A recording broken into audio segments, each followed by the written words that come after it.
Okay, now it's no secret that vaping is a national health crisis amongst teenagers in particular. It's happening all over the country. In one state, Western Australia, they seem to be struggling more than most. Now, the Department of Health has seized more than 21,000 vapes in the last 9 months. I think there was nearly 4,000 school suspensions for vaping in that state just last year. Kids are addicted, Ellie, to this stuff. It's awful. They really are. And you mentioned before, this is a national epidemic where kids are being affected. They're being targeted by marketing, whether that's through the colourful packaging that these vapes are coming in, or of these fruity flavours like bubblegum flavour that are coming out.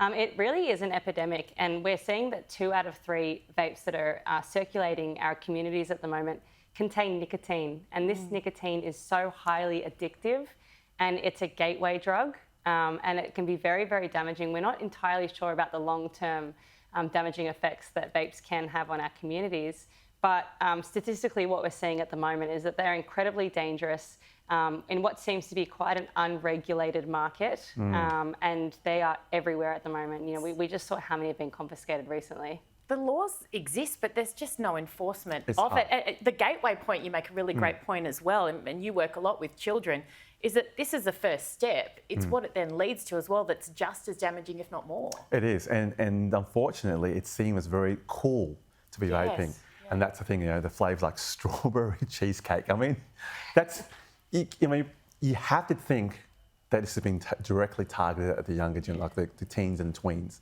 because of the enticement of these flavours. There are sort of the juicy fruits and all that sort of stuff, which seem very appealing. And they don't think it's dangerous. At least with the cigarette, they understood, even if they did it and they were being naughty, that it was bad for you. But I don't think they get it. And the access point too, you can get online. Yeah. So, and the regulations online are very, very flimsy.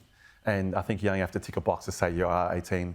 So look, I think it's something that schools are struggling with. I know where my kids are. In fact, my son is actually, good on him, he's actually doing a speech at his school next week on why vaping is bad. Oh, no way. Okay, I'm so sorry. We've got the wrong Owusu. Exactly. Should bring him here. Why did we get Dad? We'll have to get him next time.